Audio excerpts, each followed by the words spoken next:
देखिए practice set day number 21 है, यानी कि 20 वीडियो ऑलरेडी बना दी गई है, जिसका एक प्लेलिस्ट बना हुआ है। आप जाके वहाँ पर सभी वीडियोस देख सकते हैं। चलिए शुरू करते हैं आज की इस वीडियो का पहला क्वेश्चन। ये क्वेश्चन है फाइंड द एरर से आपके सामने। यहाँ पर कह रहा है कि the course provide not only theoretical input but also practical training. अब आपको बताना होगा कि किस पार्ट में एरर है।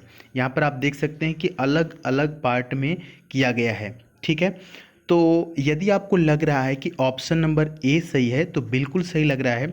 डियर स्टूडेंट, आपको पता होगा कि जब सिंगुलर सब्जेक्ट रहता है यानी कि सिंगुलर नाउन रहता है तो सिंगुलर वर्ब का प्रयोग करते हैं। यहाँ पर प्रोवाइड नहीं होगा बल्कि क्या होगा, प्रोवाइड्स होगा। यहाँ पर एस लगेगा लास्ट में, ठीक है। चूँकि ये सिंगुलर है इसलिए प्रोवाइड को भी सिंगुलर करना पड़ेगा। चलिए अगले क्वेश्चन की तरफ बढ़ लेते हैं। अगला है कि if the teacher is good the students will respond positively to them. अब देखिए यहाँ पर फिर वही रूल काम करेगा कि सिंगुलर नाउन यदि होगा तो सिंगुलर वर्ब का प्रयोग किया जाएगा। तो यहाँ पर देख सकते हैं कि टीचर है तो टीचर के लिए इज आया, तो यहाँ तक तो सही है। आगे जब बढ़ेंगे हम लोग तो देखते हैं कि स्टूडेंट्स है, और जब लास्ट में आप देखेंगे तो देम का प्रयोग किया गया है। ये जो देम आया है डियर स्टूडेंट, ये स्टूडेंट्स के लिए नहीं आया है बल्कि टीचर के लिए आया है, क्योंकि यहाँ पर टीचर के बारे में बात की जा रही है। यहाँ पर ये जो देम प्रयोग किया गया है टीचर के लिए किया गया है। तो टीचर एक है यानी कि सिंगुलर है, तो देम नहीं होगा बल्कि वहाँ पर क्या होना चाहिए, हिम होना चाहिए, क्योंकि टीचर ही है तो हिम होगा। या कि फिर हर भी हो सकता है, टीचर लेडीज़ भी हो सकती है और जेंट्स भी, यानी कि मेल भी या कि फिर फीमेल भी हो सकता है। यहाँ पर हिम करेंगे या कि फिर हर करेंगे तब जाकर ये सही होगा। देम प्लूरल होता है। ऑप्शन डी यहाँ पर सही है, देम में प्रॉब्लम है। चलिए अगले क्वेश्चन की तरफ बढ़ लेते हैं। अगला आपको फिल इन द ब्लैंक, खाली जगह भरना है।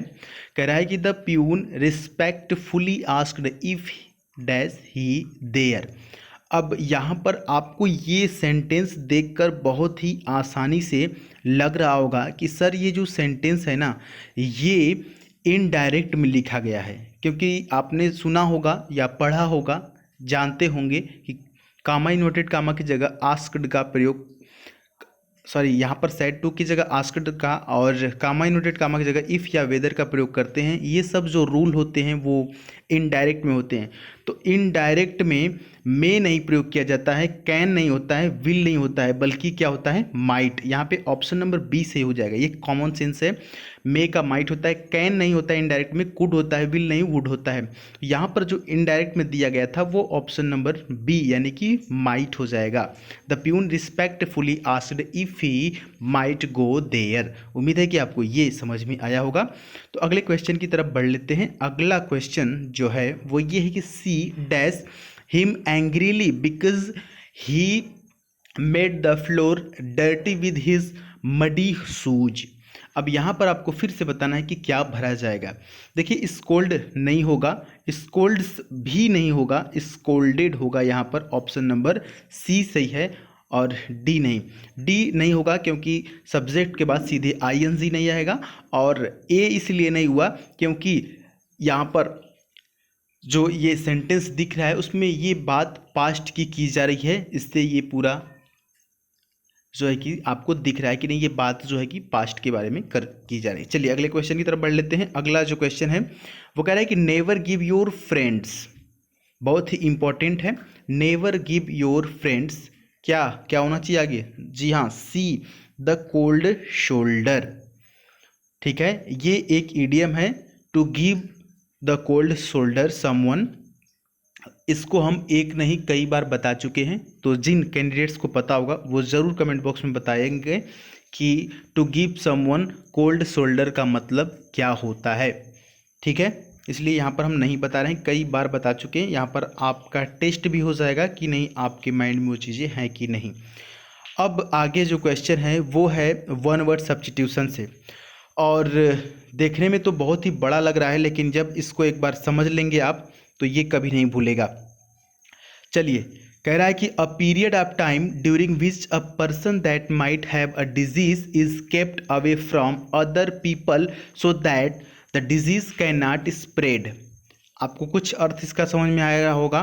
कह रहा है कि समय अवधि यानी अ पीरियड ऑफ टाइम यानी एक समय अवधि जिसके दौरान एक व्यक्ति जिसे कोई बीमारी हो सकती है उसे अन्य लोगों से दूर रखा जाता है ताकि बीमारी न फैल सके। तो ऐसी सिचुएशन को क्या बोलते हैं, ऐसे जगह को क्या बोलते हैं, दैट इज क्वारंटाइन। आपने ये शब्द सुना होगा और आजकल खास करके सुनने को मिलता है क्वारंटाइन। इसका मतलब होता है पृथक या कि फिर अलग करना। उम्मीद है कि आपको नहीं भूलेगा और ये आपके एग्जाम में पूछे जाने की बहुत चांसेस हैं। एक चीज़ और यहाँ पर इम्पॉर्टेंट है, ये जो स्पेलिंग है क्वारंटाइन की, स्पेलिंग भी याद कर लीजिएगा। ये स्पेलिंग टेस्ट में पूछा जा सकता है, QUARANTINE, इम्पॉर्टेंट है, इसको लिख सकते हैं। चलिए अगला जो क्वेश्चन है ये एक इडियम है, टू इंड इन स्मोक। इसका आपको बताना है कि कौन सा ऑप्शन सही होगा।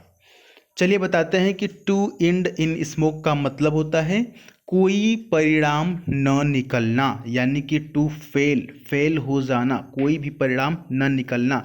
इंड का मतलब भी होता है ख़त्म और स्मोक का मतलब धुआं में ख़त्म हो गए, यानी कोई परिणाम न निकला।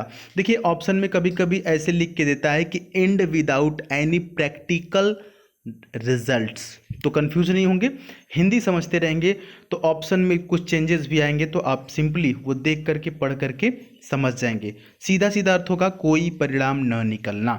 चलिए अगले क्वेश्चन की तरफ बढ़ते हैं। अगला भी एक इडियम है, अ लेफ्ट हैंडेड कम्प्लीमेंट। ये बहुत ही इंपॉर्टेंट है। लेफ्ट हैंड कम्प्लीमेंट का मतलब होता है डियर स्टूडेंट कि अस्पष्ट ढंग से प्रशंसा करना।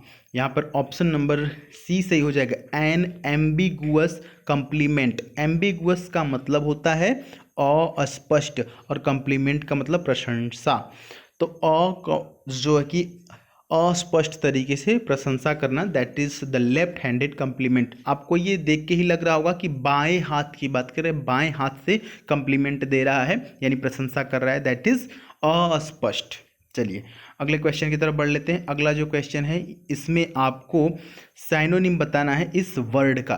जुडिशियस, जुडिशियस का मतलब होता है विवेकशील या कि फिर समझदार, जिसको इंग्लिश में आप सेंसिबल या कि फिर क्लेवर भी बोल सकते हैं, या कि फिर यहाँ पर क्या हो जाएगा वाइज, वाइज भी बोल सकते हैं। तो साइनोनिम बताना है तो ऑप्शन नंबर डी वाइज दे रहा है, इसका वाइज हो जाएगा, जिसको आप क्लेवर भी या कि फिर सेंसिबल भी बोल सकते हैं। इसका अर्थ होगा समझदार।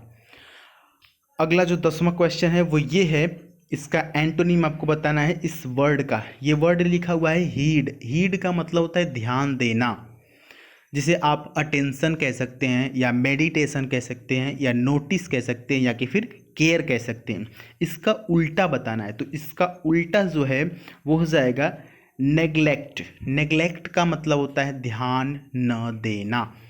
तो डियर स्टूडेंट ये 10 क्वेश्चन कंप्लीट होते हैं और आज ये 21 आपको प्रैक्टिस सेट दे दिए गए। आप इनका भरपूर लाभ उठाइए और अपनी राय ज़रूर कमेंट बॉक्स में बताइए। साथ ही साथ यदि आप डेली कुछ ना कुछ सीखना चाहते हैं इंग्लिश से रिलेटेड तो आप इंस्टाग्राम ज्वाइन कर सकते हैं द सुधीर पांडे सर्च करके, या लिंक डिस्क्रिप्शन में है, वहाँ से आप देख सकते हैं। इस प्रकार के वहाँ पर पोस्ट हम करते रहते हैं डेली, तो चीज़ें आपको सीखने को मिलती रहती है। उम्मीद है कि आपको समझ में आया होगा। तो चलिए मिलते हैं नेक्स्ट वीडियो में, तब तक के लिए जय हिंद, वंदे मातरम।